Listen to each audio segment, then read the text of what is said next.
Hello বন্ধুরা, তোমরা সবাই কেমন আছো?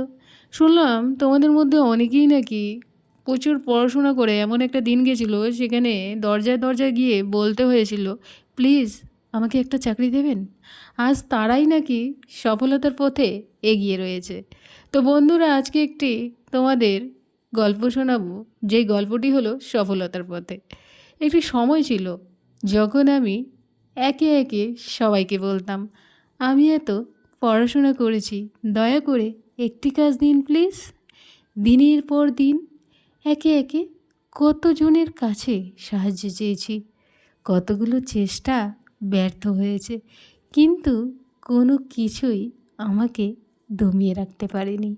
সেই অন্ধকার সময়ে যখন মনে হতো সাফল্য কখনোই আসবে না, তখন আমি জানতাম চেষ্টা করলে একদিন সফলতা আসবেই। শুরুর দিকে যখন কাজের জন্য আবেদন করতাম, প্রতিবারই ফিরিয়ে দেওয়া হতো।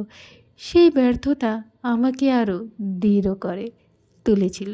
আমি মনে করতাম এটা শেষ নয়, আরও চেষ্টা করব।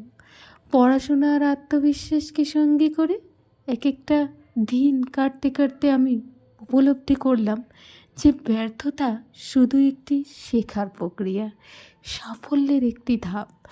আজ না, সেই দিনগুলো মনে করে আমি হাসি।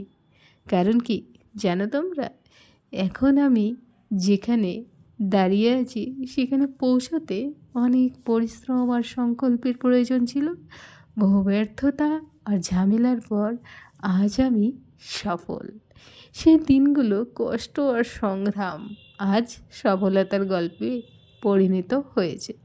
আজ আমি বলতে পারি, যতদিন না তুমি তোমার লক্ষ্য অর্জন করছো, ততদিন পর্যন্ত তুমি চেষ্টা করো, তুমি না একদিন সফল হবেই।